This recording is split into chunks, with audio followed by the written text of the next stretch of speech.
Hello viewers, তো সবাইকে জানাই আবারও স্বাগতম আমার এই ইউটিউব চ্যানেলে। তো ভিউয়ার্স, টিআরবিটি থেকে যে টেট পরীক্ষা নিয়েছিল অর্থাৎ টেট পেপার 2 পরীক্ষার রেজাল্ট ইতিমধ্যে প্রকাশিত হয়ে গেছে।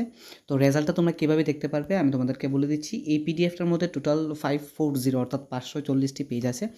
তো এই পিডিএফটা আমি আমার টেলিগ্রাম চ্যানেলে দিয়ে দিচ্ছি, তোমরা সেখান থেকে দেখে নেবে। টেলিগ্রাম চ্যানেলের লিঙ্কটা আমি আমার ডেসক্রিপশন বক্স বা কমেন্ট বক্সে দিয়ে দিয়েছি, সেখান থেকে তোমরা লিঙ্কটা ক্লিক করলে তোমরা কিন্তু দেখে নিতে পারবে টিআরবিটি অর্থাৎ 2024-এর যে পরীক্ষাটা 2025-এ হয়েছে এই পরীক্ষার রেজাল্ট কিন্তু প্রকাশিত হয়ে গেছে। টিআরবিটি টেট 2, ঠিক আছে, বা টিআরবিটি পেপার 2, টেট পেপার 2 এর পরীক্ষার রেজাল্ট ইতিমধ্যে প্রকাশিত হয়ে গেছে।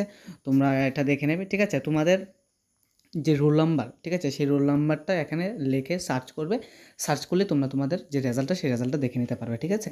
তো রোল নাম্বারটা এখানে সার্চ করবে, ঠিক আছে। তোমাদের যে রোল নাম্বারটা আছে, রোল নাম্বার এখানে কিন্তু নাম নেই, শুধুমাত্র রোল নাম্বারটা আছে। রোল নাম্বারটা দেখে তোমরা সার্চ করে বসিয়ে, ঠিক আছে, দেখে নেবে। এবং এটা তোমরা পেয়ে যাবে আমার টেলিগ্রাম চ্যানেলে, ত্রিপুরা রিসেন্ট ইনফো যে টেলিগ্রাম চ্যানেল আছে সেই চ্যানেলে পেয়ে যাবে, ঠিক আছে। তো ভিডিওটি দেখার জন্য অসংখ্য ধন্যবাদ। তোমরা দেখে নাও তোমাদের কত নম্বর এসেছে বা কাট অফ কত আছে সেটা দেখে তোমরা দেখে নাও, এসসি, এসটি এবং ওবিসি ক্যাটাগরি বা ইউআর ক্যাটাগরি। ধন্যবাদ।